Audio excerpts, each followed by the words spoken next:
ही सगळी गोष्टी महत्त्वाची आहेत आणि त्याच्यासाठी आज आपली भूमिका इथे खूप अहम आहे, प्राधान्याची आहे. तर पुढे जाऊया.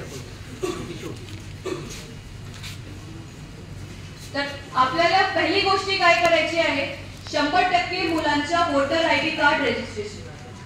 100% तुम्ही प्रत्येक कॉलेजमध्ये एक नियम करा की ज्यांच्याकडे वोटर आयडी कार्ड आहे ते तुम्ही स्वतः बघा, एक कॉपी झेरॉक्स कॉपी म्हणजे सादर करा. आणि ज्यांच्याकडे नसेल, आताही आपल्याकडे वेळ आहे, 23 एप्रिल पर्यंत आपण न्यू वोटर रजिस्ट्रेशन आताही करू शकतो. 23 एप्रिल पर्यंत, त्याच्यानंतर आपल्याला अशी संधी मिळणार नाही. तर आज आम्ही सगळ्यांना सूचना देतो, 5 आणि 6 एप्रिल हे 2 दिवस आपल्याकडे कॅम्प लावायचे आहे सगळ्यांना. 5 आणि 6 एप्रिल 2 दिवस सगळ्यांना कॉलेजमध्ये कॅम्प लावायचे आहे, ज्याच्यामध्ये न्यू वोटर रजिस्ट्रेशन करायचे आहे. आणि हे वोटर रजिस्ट्रेशन करण्यासाठी कशा करणार, म्हणजे काय पद्धत आहे, डेमो कॅम्प छोटा डेमो एकदा.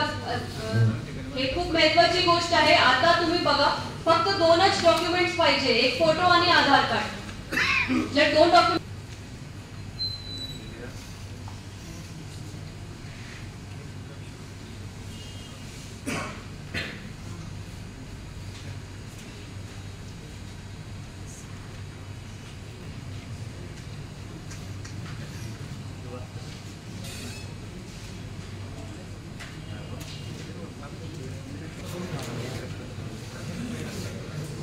नाश्ता करून घ्या.